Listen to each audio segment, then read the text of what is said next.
you might remember, some perhaps you don't, but we're all friendly here in Columbus, Ohio, albeit a little cold. We've got about 8 inches of snow on the ground, and we're counting on you to warm up our lives today. So thank you so much for being with us. My pleasure. Thank you so much for the introduction. This is an honor and a privilege. Unfortunately, I don't know who knows what was supposed to be, but I was actually supposed to come to join you in your community. But unfortunately, we had this little hiccup that's still hiccuping. You know, they say the Guinness World Record, some guy was hiccuping for like 60 years. I hope this is not Corona, but basically this has been a pretty crazy ride. And unfortunately, I wasn't able to be there with you guys. But okay, let's just jump right in, shall we? Let's just jump right in and begin. So, if it's okay, I'm just going to give another additional continuation of the introduction.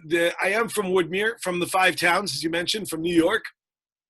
I've been living here in Israel now. Thank the good Lord, been here for 20 years, and it is.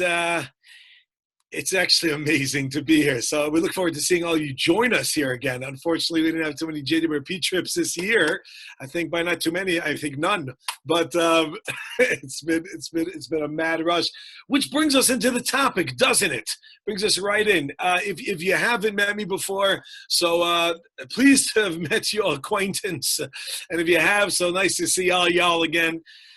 And let's just jump right in. We know that now we are in the month of Adar. This picture, by the way, this behind me, this okay, I'll admit it's a green screen. You caught me. This green screen is actually not just a random. My wife made these Homentashen and took the picture. So this is very sentimental to me. This is not just a stam picture in the background over here. It's a serious business.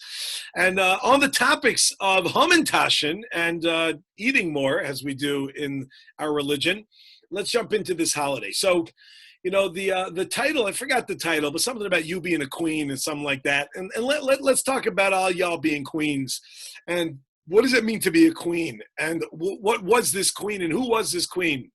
Now, I might be a little strange for me telling you what a queen is, but I'm just going to share with you what I have learned from this woman by the name of Esther. I don't know who knows what and what knows who. So if I say something which is too high or too low, feel free to speak up. I'm not sure if you can unmute yourselves or not, but if you can, feel free. I think the chat is open. You could throw in something in the chat if you'd like. Any questions? I think you can do a personal if you want. Oh, hold on. Someone's right. I'm the most amazing ever. Thank you. You're so good. I am so good. No one's really writing anything. Oh, right, no one's really writing anything. Okay, anyway, the point is, I can do whatever I want, though, and say, like, oh, great question, Kelly. Is there a Kelly here? I don't know if there's a Kelly. Anyway, the point is back to our story. Esther becomes the queen, which, by the way, is nuts in of itself. I don't know what you've read if you haven't read. Most people are somewhat familiar with the holiday of Purim. They're somewhat familiar with it, and I mean that across the board, observant, secular. They've heard of something called Purim. Some have not, and that's fine. But the basic storyline is, and this is basically all Jewish history, they tried to kill us, we won, let's eat. Right? And on Purim, we also drink. But what the storyline is that there was this guy named Haman, boo. You may know him as Haman, boo. But Haman, boo, basically decided that he wants to kill all the Jewish people. Not a big fan of the Jewish people, so he's going to go ahead. He's going to kill us all, right? That's what he's going to try to do. And he gets the king of the time. The king of the time, his name was Achashverosh. I think they're right, Xerxes or something like that, but we call him Achashverosh. Maybe I'm getting the name wrong. I don't know how to. Ahasuerus. I'm not sure how they say it in English. But the point is that we call him Achashverosh. And this guy Achashverosh, he also wasn't necessarily, did he care about the Jewish people so much? And he was willing to go along with this plan of Haman to go ahead and kill the Jewish people. Now, for those who don't know what I'm doing, there's a guy named Haman. And when we read the story on Purim, whenever we say the word Haman, everyone goes, boo, and starts like throwing their graggers, like the noisemaker thingamajigs. And in Israel, people use their guns, whatever. Point is that, you know, you go crazy. So that's what I mean when I say Haman. That's not actually his name, but in my family, it's become his name. So Haman Boo decided to go out and kill us all. That was his goal. He was going to try to get rid of us all. And the storyline is a phenomenal story of what we call, for those who've been in JWRP and you met Lori Palatnik, or Momentum, I don't know what they call it anymore, but for those who know Lori Palatnik and maybe have heard of HP moments, right? I see a lot of heads nodding there. It's amazing. It's HP moments. HP is Hewlett Packard, for those who are unfamiliar. But those who've been on the JWRP, you'll know HP stands for Hashgacha Pratis, which means divine intervention. The Lord is in the house, not just me. Okay? The Lord is running the show, the Almighty. Hashem understands, knows what's up. He knows what's up. And he's always watching us. He's always taking care of us. And it's, it's sometimes hard. It's hard. It's very challenging. And particularly this year has been quite upside down. I know that Will Smith said, tell you a story how his life got flipped, turned upside down.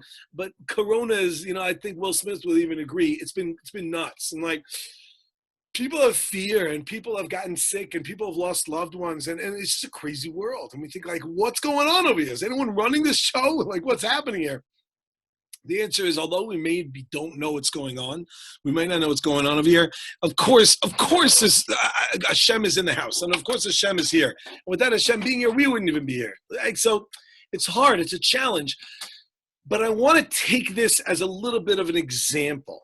You look at the unrest. Okay, so now there's a president of the United States, right? Now you have Biden. I'm not getting political. I'm not even going there. I'm just speaking out the facts as they are said over in the fake news. I'm just kidding. I'm just speaking out the facts, as you will all agree. There was a president whose name was Donald Trump. There is a president who's called Biden right now. And right now we know that there's if you go back a month ago, it was February 21st. 2 months, a month and a half ago, right? There was some serious unrest going on. And go back 2 months and 3 months ago, the world is upside down. Everything was, and what's happening? You look, did anybody remember there's a guy named George Floyd? Do you remember what happened this year? This year has been insane. So much has gone on. Remember in the beginning when March, when everyone started hearing about Corona, it started getting very big. I think the song goes like this: 30 days has September, April, June, and November. All the rest have 31, except for March, which has 10 million. The month never ended. You don't even know what I mean? It was just so much. It's 2020 didn't end. It's just continuing on. And this is still, okay, so now there's a president. Fine, there was serious unrest, and now there's somewhat settled, but now there's unrest again, and what the whole world's in an upheaval. Try to imagine what that would be like. To have a time when there's someone who's out there trying to get rid of us, trying to kill us, and they set up a decree, and it becomes part of the law, and everything is going nuts, which is kind of we get a little taste of this unrest of the whole world, and that was going on. Our whole world is being rocked. Now, here's the thing. It really doesn't matter if there's unrest in the whole world or there's unrest in your world, because your world is the whole world for you. You understand? So whether if it's in another place and there's nothing to do with you, okay, so then you can sympathize or empathize or not care, right? Be apathetic or whatever. When it's your world, all of a sudden, so it's me personally, okay, maybe it also applies to other people, but it's me personally, now I'm affected. It was the Jewish people were there was a decree, we're going to be wiped out. And it wasn't a secret. I mean, again, forgive me if you don't know the basic storyline. I'm telling you, this is the basic storyline. There was a guy named Haman Boo, and he decided to kill us all. And he chose a date in the month of Adar, the month we're in right now, which is coming up, the 14th of Adar. Well, what's going to happen? You go ahead, and the 13th of Adar is going to go and kill us. 14th, 15th. This is it. It's over. Can you imagine what people are thinking? What's going to be? What's going to happen? What can we do? What can't we do? Well, it's rules and regulations, and you can't fight. You can't do anything. This is absolutely insane. Now, I want you to try to picture and think of the following. You have the opportunity and ability. You can stop the entire coronavirus. You could stop it. You have the ability of stopping it. Just try to think that you had the power in your hands. I'm not even getting all mystical on you and saying like, with the power of prayer. I'm not even doing that. I'm just simply, in theory, let's say for a moment, you had the ability that you could save the whole world. It was in your hands, right? Or you could save your family. You could save the entire Jewish people. Would you do it? What do you say, people? Would you do it? Would you do it? It's in your hands. Would you do it? Okay, we got a lot of thumbs up. I think maybe you should have asked a question. Maybe you should have asked me, well, what does it entail? Good question. Unless you say, no, whatever it is, I'm good. Whatever it is, I'll do it. I don't know anymore. Right? What does it entail? What do I have to do? It's in your hands. Will you do it? You're like, I'm in, gung ho. All right. All you got to do is hang upside down for 12 years, and there'll be a little man making incisions in your body while you get flame blowers throwing, I don't know, some crazy thing. You're in? You don't even know what you're in for. Would you go ahead if you had the opportunity? It was in your hands. Now, in theory, we all like to say yes. We all like to say, and you all did. All y'all did. All y'all like, of course, because you want to do the right thing, right? It's essentially, you want to live, you want to survive, you want to save others. So therefore, you go ahead, you're like, yeah, you're open to doing it. What does it entail? What if it means that you'd have to give up your life for everyone else to survive?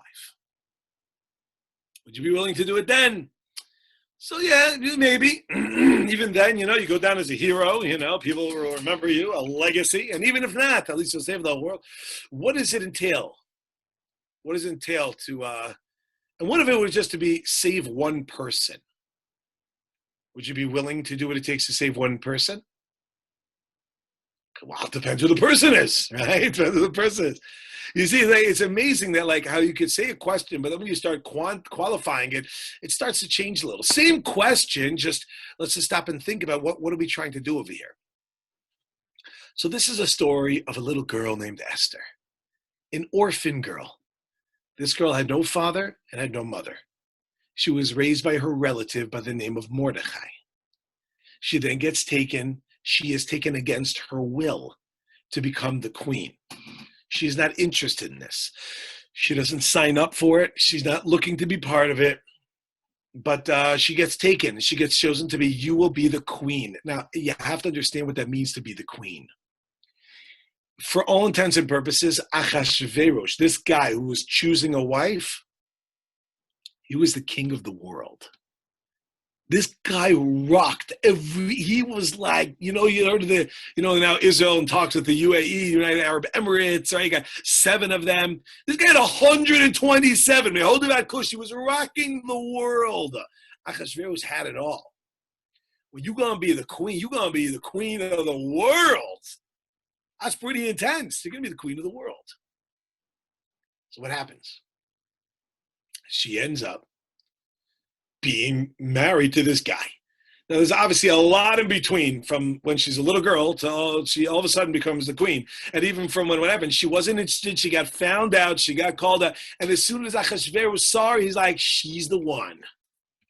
This little Jewish girl, like Barbra Streisand, becomes what is going on over here? He says the number one singer. Like, how does it work? What's going on over here?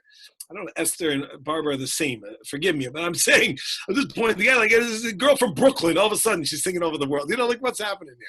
She becomes, I don't think Esther was from Brooklyn, but my point is she becomes like the queen of the world. That's crazy. And comes along Mordechai, her relative who raised her, and says to her, Esther, you've got an opportunity over here. Barbara went to high school with her father. It's cool. So it says, listen, you have an opportunity over here. You got an opportunity. You got to go to this guy, the king. You got to do something about this. You got to save the Jewish people. Now, what's crazy is that the king did not know that she was even Jewish. That's how things got wild. Can you imagine? She's in, I was going to say, can you imagine? during the Trump administration, we had religious Jews in the White House. The daughter of the president of the United States is Jewish. I mean, it's a crazy concept to think about, right? Now that Jews are in the White House, that's been for many years. It's not like a new thing, right? But to have over here that you have not only a Jew in the White House, right, in the kingdom, it's the queen. The queen is Jewish, and he had no idea. And he's the one who signed off on this idea that they're allowed to go ahead and kill them. He signed off on it, but he didn't realize that his wife, he had no idea that his wife, the queen, was Jewish. So Mordechai says, you got to go, you got to save the Jewish people. She says, listen, you want me to go to the king? That's not how it works. Now, let me explain. Shushan, where they lived, was not exactly Ohio, right? You don't just go over to your husband and say, hi, honey, I have a suggestion. The queen was totally under the rule of the king. The king was the one who ran the show. You don't mess with the king. And the only time you can talk with the king is if the king calls you. If the king doesn't call you, if you attempt to go see the king, you know what we call that? We call that chutzpah. If you can't do the ch, and if you could, it's chutzpah. You don't come to the king. How dare you? There's a monarchy here. There's hierarchy. There's a way you do things. You don't just come to me. Put in a written request on a scroll. We'll send it with horsemen. We'll get it to the king, and maybe he'll perhaps acquiesce to your visit. But you don't just go and walk into the king without a meeting set up that he himself set up. You don't do such a thing. So what does Mordechai say? Mordechai says to her, one of the most powerful lines and the most spoken about verses in all of the writings in Judaism, and certainly on this holiday, you will hear this verse. You see, what Mordechai says, again, the relative that raised her, what says to her is the following. Listen carefully. The Jewish people, God promised we're going to survive. They'll never be able to wipe us out. It'll never happen. The nations of the world can try, and by the way, they do, and they have many times to rid of the Jewish problem with some sort of solutions. Some call them final countdowns. They've tried to get rid of us. However, although they did a pretty good job in World War II, right, knocking off quite literally a third of the Jewish population, you can't get rid of us. You can't. We're like the pesky younger sibling. You could try, but you're not going to get rid of us. However, here's the question. The Jews are going to be saved. Are you going to be the one that's going to do it? You have the opportunity right now that you could save the entire world. And listen to the line, what he says to her. He says like this. Umi odea. Who knows? Umi odeam la'is kazosi gat malchus. Maybe the entire reason and purpose that you became queen was for this moment that you can go to the king and you could beg him to save the Jewish people. Who knows? Maybe that's the whole reason you're here. So she's like, okay, you know what? I hear you. Pray for me. And she gets the whole Jewish people. She says, you got to fast. You got to pray, call a public fast day. Everybody's got to pray for me. Make sure I'm going to survive this. This is crazy. It's never been done. You got to pray and make sure I do this. To help me. This is no problem. There are a series of miracles that then occur. She then makes her way to, first she prays. Famously, she prays chapter 22 in Psalms. If you take a look in chapter 22 in Psalms, for those who have Tehillim, you have a psalm at home, then that's actually a very common custom that we say that this coming Thursday, which is known as the Fast of Esther.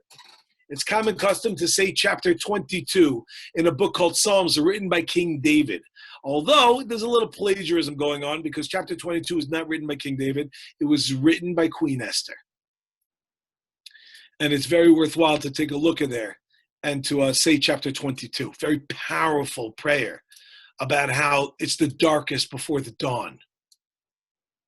And how we know it's called La Menetzeach ala Yelis HaShachar. Yelis HaShachar is the morning star.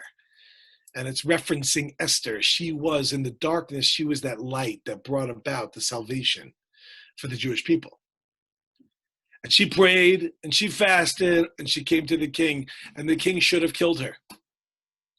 Because you go to the king without getting called, it's off with your head, Dunskies. Miracle after miracle, she survived. He heard her. And the rest is what we call future, not history, future. The fact that we still exist and will continue to exist is because of the fact that she stood up and she did what she had to do. Now, here's the question.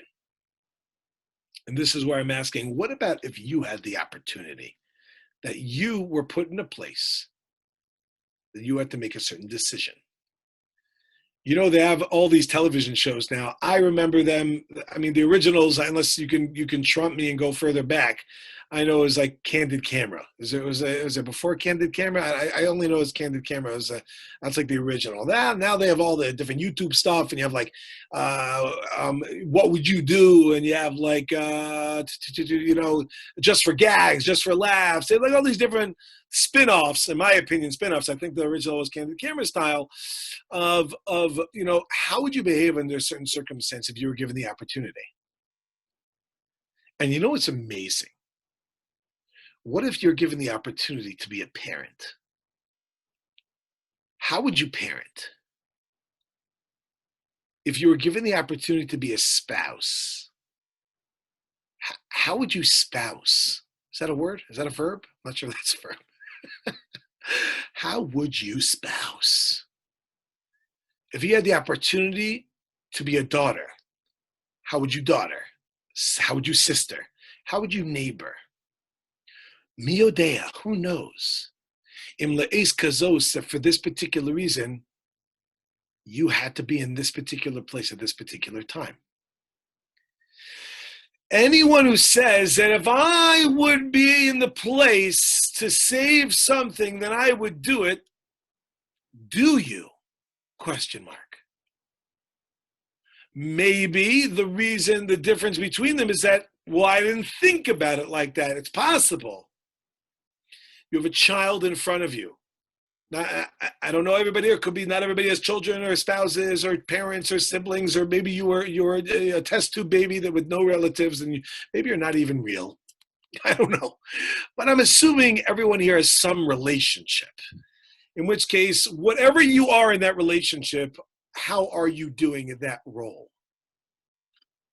How are you doing as a daughter? How are you doing as a spouse, as a sibling, as a friend, as a neighbor? How are you doing as a Jew? How are you doing as a daughter of the king? Not a spouse of the king, but in this context, we know that the Jewish people are called the children of the king. That's what we're called. The king is Hashem, is God. How you doing over there? How y'all doing over there? How are we doing? If we would be put in a circumstance where we can save, you know what's amazing is everybody's into drama. So if something's very big and like, no, if you save the world, then it's something. What if you save a kid? That's not something. And if you save your marriage or your friendship, or that's not something, that's huge. I hope I get this right. Is it called a prophylactic? Am I saying that right? Is that something you take before you get sick? Is it called a prophylactic? I'm saying that right, right? So it should not to take medication after the fact, right? But a prophylactic to do something to take the initiative. Why is it always that we hear the stories about the ones that, oh man, they went through a rough this, that, and the other, and they came back and they were saved? Why can't we do a preemptive strike and recognize that every moment we have in our life is a moment to be the queen? Right? You understand? Every moment we have in our life is a moment to be the queen. Do we act regal and royal and make the right choices? Or do we just behave on a whim and by our egos and by our insecurities and by our who knows what, by our narcissistic, whatever it may be? Or do we take a step back and say, you know what? I'm the queen. I have to do what's best for all of my, what's the word? For all of my, I can't think of the word, pupils, disciples. Give me the word. Subjects. Thank you. For all of my subjects. I need to do what's best for my subjects. So whoever your subjects are, now, I don't know if your husbands will be so happy if like, whatever my subject is, I would help. I don't know if they'll be happy to be called the subject, but we all know the truth, right? In which case, are we behaving like Esther, who took the advice and said, you know what? I'm willing to take the hit. You see, Esther was willing to give her life for this. And that's really what every one of us are meant to be doing every day of our life. Now, I don't mean literally give your life for it. I mean, chill, people, right? I mean, more than give your life for it. Live and continue doing it. It's even harder. Giving your life for something is actually quite easy. It's like, there it is. It's over. I'm talking about actually continuously living for it. Tell me someone, I don't know what it's like in Ohio. I'm assuming it's different than New York or Israel, but somebody cuts you off on the road. Yeah, say like, are you a queen? You know it's candid camera, right? You know all the cameras are watching you. How's she going to behave? What's she going to do? How's she going to react? And maybe for that moment, that's the reason why you were chosen to be here. That's big. That's huge. And these opportunities are daily. We're not talking about like, okay, I mean, yes, every once in a while you have a big thing going on. Nobody honks in Ohio. I get it. No, who's that? Who's this? Okay, I'm only from, where's Rebecca? Where are you at? I can't see you. Anyway, all right. So, oh, there you are. Okay, yeah. I saw your reaction to what I said. So I'm like, Jesus. I'm the only one who honks. Yeah, exactly. Everyone probably, they all know it, by the way. When they hear a honk, they're like, where is she? Right? Oh, South Africa. Lovely South Africa. Very nice place. Right? You start to realize is I mean, in South Africa, you got to be careful. You got to just, no stopping at robots because they take your car and sell you lychees or something like that, whatever you call that thing. They're hangers or something. Anyway, the point at the end of the day is, ladies, we've got to fill the role. Dare I say you, but we have to fill the role of royalty. We have to try to fill that role of maybe this is the moment why I'm here. And we have them all the time. And think about it. As we're about to get frustrated or upset or angry or lose our cool or whatever it may be, just stop for a moment, put your tiara on, and recognize who you are. You're a queen. And if you're a queen, you're meant to behave like a queen. And hey, you'd be willing to give your life to save, wouldn't you? So why don't we do it with our own family? Oh, don't be ridiculous. I'll save other people.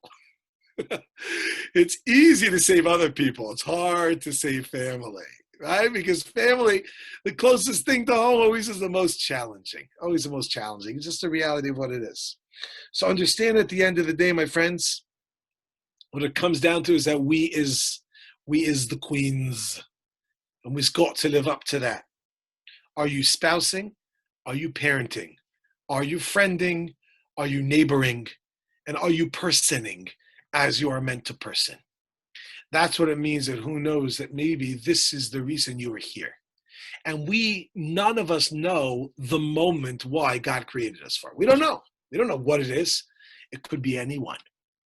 And it could be what you think is the most simple thing is more complex than you ever could have imagined. And maybe that is the whole purpose of why we are here. And the impact that we could have could be immense.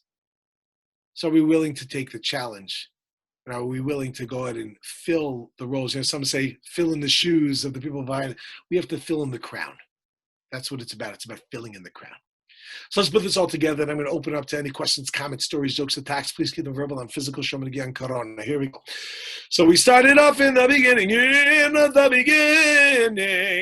Come to realize at the end of the day, we have this whole story. I don't know if you guys know what you don't know, but what happened over there is better than the guy Haman Boo wants to go to kill the Jewish people. And what happened? What becomes the queen of everything. What happened? She's going to save the whole world. Would you go and save the whole world? If you have an opportunity to save the whole world? Of course I would. But what does it entail? Would you go and do this? Of course I would. What does it entail? What does it entail? What is it? What is it? What is it? What does it entail? And the same, my friend, we have to say ultimately, what does it really come down to? At the end of the day, are we willing to go ahead and queen? Are we willing to queen? We've got to be willing to queen. We will rock you. Isn't that queen? I think it's queen. No? Anyway, we got to be willing to queen and live in and fill in the crown. Fill in the crown. But you know what? It could be that this is the end. And Mordechai says, who knows? Who knows?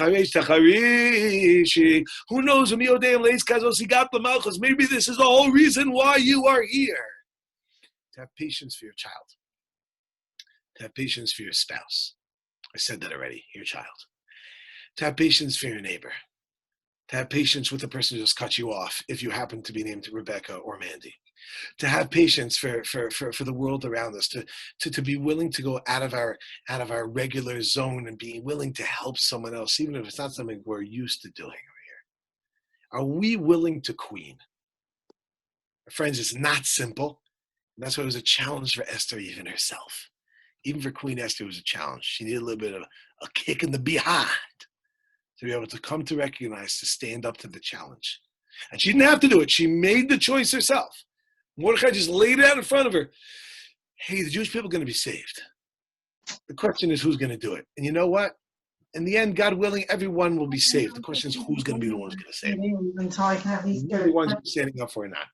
Okay, so I challenge every one of us to live up to this challenge of queening,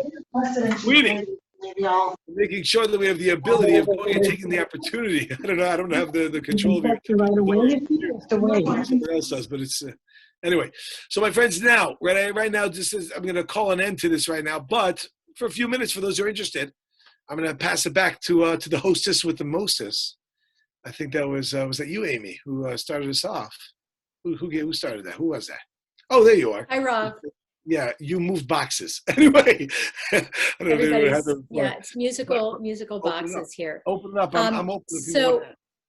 So if you have a few more minutes to stick around with us, we've got about 10 more minutes left to our program today. And why don't we take a few minutes and open it up to those people that have something that they want to ask or get more information about, or just hear you quip about something wonderful. The floor is open, and the floor is open. If you have a question, you want to talk about, it doesn't have to be to this. Just unmute yourself and ask your question. Anybody out there? Any comments? Just wanted to know how he's so good. How is he so good? That's a great question. Yeah. Hi. Yeah. You were quite unwell when you left Cape Town. It must be 3 years ago when you were in Cape Town. I came to listen to you. And then you were quite ill. So I just wanted to know, COVID, have you been concerned about your health? Are you okay? This has nothing to do with Purim, but I'm just asking anyway, because I'm interested. Thank you so much. The first thing I want you to know, it has nothing to do with South Africa. That's like everybody was like, oh, great, here we go. Look what happened. Because it happened to be after South Africa, I was in Renana, which is also like South Africa. It's all South Africa. Exactly. But that's when I got sick. For those who don't know what she's talking about 3 years ago, right before Rosh Hashanah, I got quite ill. I ended up in the hospital with in septic shock. Like I was had a blood infection, and it was bad news. Thank the good Lord and my wife and the world for praying for me. We made it out, but it really had nothing to do with South Africa, as far as I know. Besides a couple of diseases, and nothing to do with Renana except for a couple more diseases. Am I nervous? The answer is my wife is. That's for sure. That's for sure. Over here, thank the good Lord. I mean, I don't know. I never know people are what side of the spectrum they're on, but I can tell you straight up, that I got vaccinated, and I don't know if you're pro or anti, but now you'll make your choice whether you like me or not. But the point is that I am very pro, and the reason I'm very pro is because my wife is, and it was either Corona's taking me out or my wife is. So I decided, to go for, to take the shots. And thank the good Lord, none of us got sick. It could be my wife did actually last year, February. She couldn't smell for a couple of days last year, February, which is like absolutely crazy. It was like right in the very, very beginning as it was like going around the world. Thank the good Lord, doing very well. And, being careful. Israel's on a perpetual lockdown. So like we don't really have a choice but to be careful. It's like literally insane over here. But okay, you got to do what you got to do. I thank the good Lord, doing well. Thank you so much for your concern. And if you want to know the truth, it was because of a bad biltong. There was a little biltong that was a little sour, and like that's what sent the whole thing. Anything else? The floor is yours, ladies. I just want to actually thank you for bringing a little New York to me because I just moved here in September. So I love my New York, Long Island guy. That's right, a little New York. Get some of that hot dog and coffee out there. Yeah, I miss it a lot, but I appreciate you being on today. Yeah, sure. My pleasure.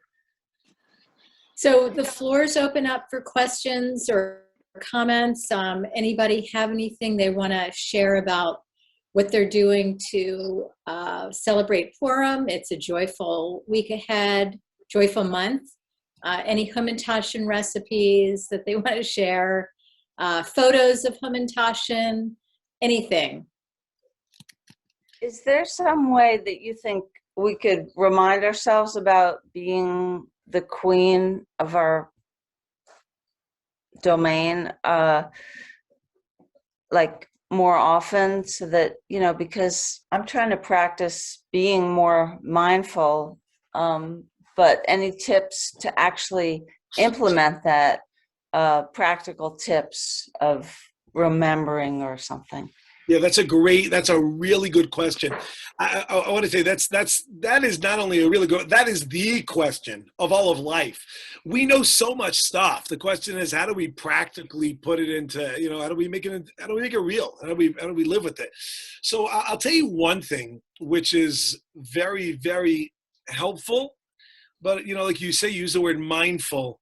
Mindful is a nice word that now is like taking the world by storm over the past, let's say, 4 or 5 years. In Hebrew, we actually have a word for mindful. It's called kavana. It means to have intent and to be focused. It's a word that's been around for a very long time, and it's really the essence of all of Judaism is living a life of mindfulness. That's a being aware and paying attention to what's going on. So how does a person do that? The answer is, do you have an iPhone? You have an iPhone?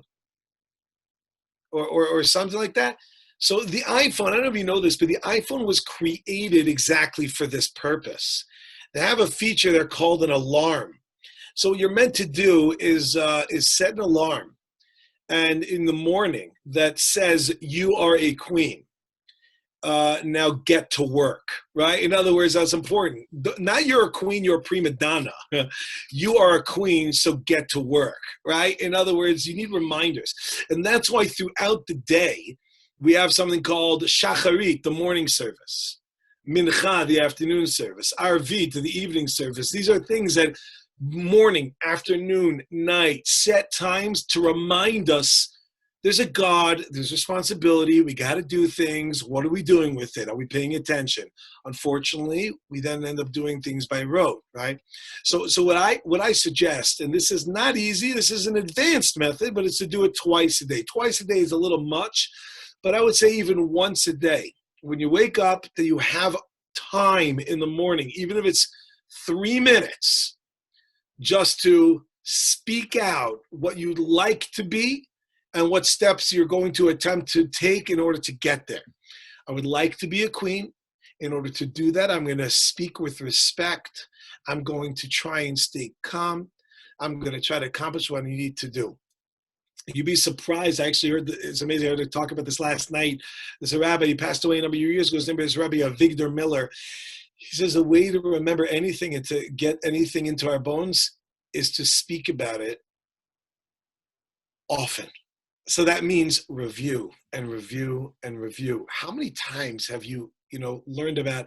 That's why these things, if someone wants to be involved in exercise, it's good to sign up for people who are involved in exercise. Get a buddy, think about it, talk about it, read about it, watch about it, learn about it, right? And then do it. And then how many times you get started with something and you're really doing well, but you kind of like fall off talking with people about it or doing it, and what happens before you know it, you stop doing it. Something you don't know you want to do. Of course you want to do it. So what you got to do is surround yourself with a world like that, and it becomes that world, right? So I believe that in this particular context, I would say it's, there's a longer answer than I would like it to have been, but setting reminders is very big. Setting reminder, it sounds crazy, but it really works. It really works. And I'll tell you when it works, when the alarm pops up, that you read it out loud. Don't just look at it. You read it out loud. And if you want, instead of saying you are a queen, because that's looking at it, let it say reminder. Repeat after me. I am a queen. I am now going to act like it. And then when you say it, it brings it out. We know that in Judaism, the same word for speech and the same word for matter or stuff is the same thing. Daber means to speak. Davar means a thing. When you speak, it brings things into reality. Therefore, it's not enough just to read something. That's what people say, why do I need to pray out loud? Can't God know what I'm thinking? The answer is God knows what you're thinking, but you don't know what you're thinking. Therefore, when you speak it out, it ends up becoming more real to you and thereby living your life differently. So, suggestion, reminders, speak it out before you go to bed, when you wake up in the morning. This is what I intend to do. I'm going to go for it. Now that night, and those who really want to go the distance, that night, review. Review your day. Where do you feel you did well? Start with that. Where do you feel you did well? I feel like I did well in this area. What do you think you can do to continue doing that? Well, I think I can do what I did today. What'd you do? I don't know. Okay, so figure it out. Where do you think you didn't do as well in this area? What do you want to do about that? I'd like to change it. When you're conscious and aware and thinking about it and writing it and speaking about it, it's a game changer. Period. Wonderful. Thank you. Thank you. That is probably the best piece of advice that we could probably all take from today. At least I think so. That's so valuable. I want to shamelessly plug myself for a minute, because I've had many requests, thousands are coming in to know about more stuff. So first and foremost, for those who are interested, I have a lot of classes on YouTube. If you search my name, it's my secret, it's my alias, it's my Clark Kent. Most people know me as Rav Gav, and you'll find stuff as Rav Gav. My name happens to be Gavriel Friedman, if you want to actually search for me. I mean, don't tell anyone, please, except for the world. I have a lot of things on YouTube, and I also have a website, ravgav.com. And on there, I have a couple small videos and some courses, if anybody wants to hear more kind of stuff on this type of ideas. And that is a shameless plug of the day, brought to you by Nabisco. Thank you. Wonderful. And I think if anybody Googles Rav Gav, they'll come up with at least 100 pages of content. So thank you for filling our technology with such wonderful wisdom. So without further ado, for those of us that are going to stick around for just a few more minutes, I'd like to thank you, Rav Gav, for being with us all the way from Aish in Israel, in Jerusalem, and for sharing your moments of wisdom with this group. And we look forward to learning with you again in the future, hopefully soon. And in good health to everyone, and have a wonderful Purim. We do have thank you, Rav. We do have a short little video that we'd like to share with you, for those of you that can stick with us for another minute or two, about a program at our Columbus Kollel called No Jew Left Behind. It's a campaign. And Rabbi Kappenstein, if you could roll tape, as they say.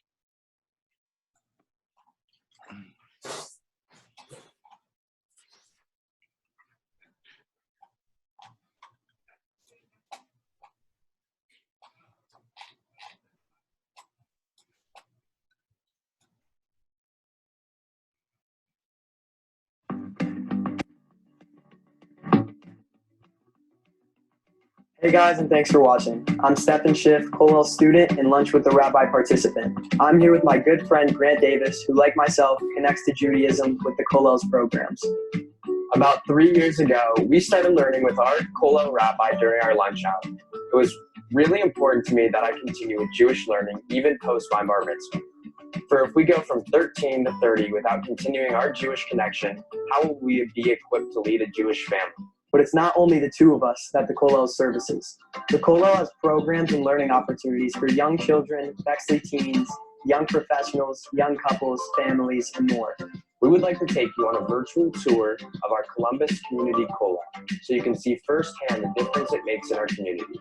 So sit back, relax, and enjoy the ride. The Columbus Community Kollel was founded in 1995 with the mission to teach Jews about Judaism and the Torah. The Kollel is staffed with the highest caliber of Torah scholars who commit themselves to Torah learning and teaching day in and day out.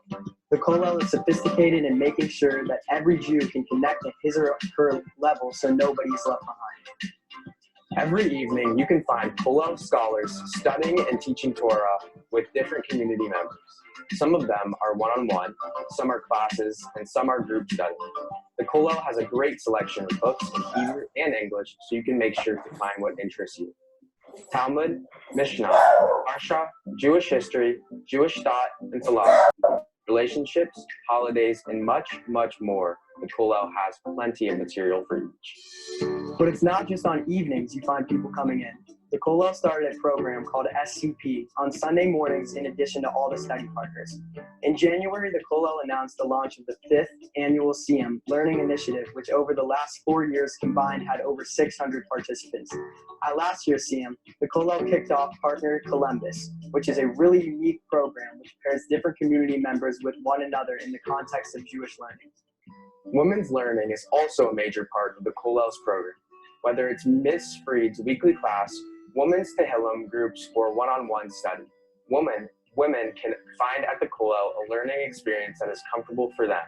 And while the annual Women's Conference can't take place this winter, please make sure to stay tuned for something really amazing in the next few months. Young professional engagement is of the highest importance in Kollel outreach. My cousin Jared and Zach have been super involved with many Kollel programs. Prior to the pandemic, Jared hosted 3 events downtown for the Kollel young professionals. When First Fridays and other regular programs couldn't be held in person, the Kollel started a virtual Shabbat table. They would join a Thursday evening class on the Torah portion and on Friday pick up a dinner to go for their personal Shabbat table. It was a creative way to continue sharing Shabbat together while continuing to stay safe. And if you think that young professionals who kept Jewish learning alive during the pandemic, you have another thing coming. Each Kollel scholar quickly pivoted and continued their learning on Zoom so that no one is left behind. Whether it was one-on-one study partner or class, Jewish learning never stopped. And while the world has changed before our eyes, much of life as we knew it came to a standstill. The Kollel's learning programs only continue to grow, so much so that 3 new families have moved here to join our community as a result of the Kollel's work. Now each one of you watching has a special opportunity to help guarantee this work continues. The Kollel is having their annual Raffle Campaign in an effort to support all the programs and the growth of the Kollel. There's a triple donation match for every participant. I come from a family that prioritizes tzedakah, and it has impacted the way I think of helping other Jews. I can't think of a better charity than the Kollel because you are ensuring that every Jew can connect to his or her faith and heritage.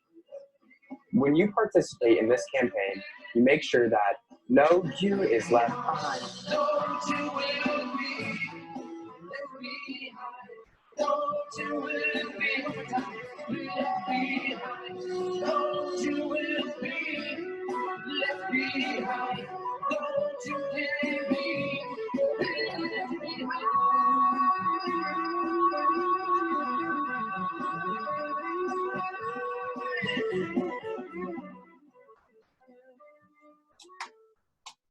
Okay, everybody, those that are still with us, just a few left. Thank you so much for sticking around to watch the video. If you go over to the Kollel website, you'll see a JWRP link there should you consider purchasing raffle tickets for their No Jew Left Behind campaign.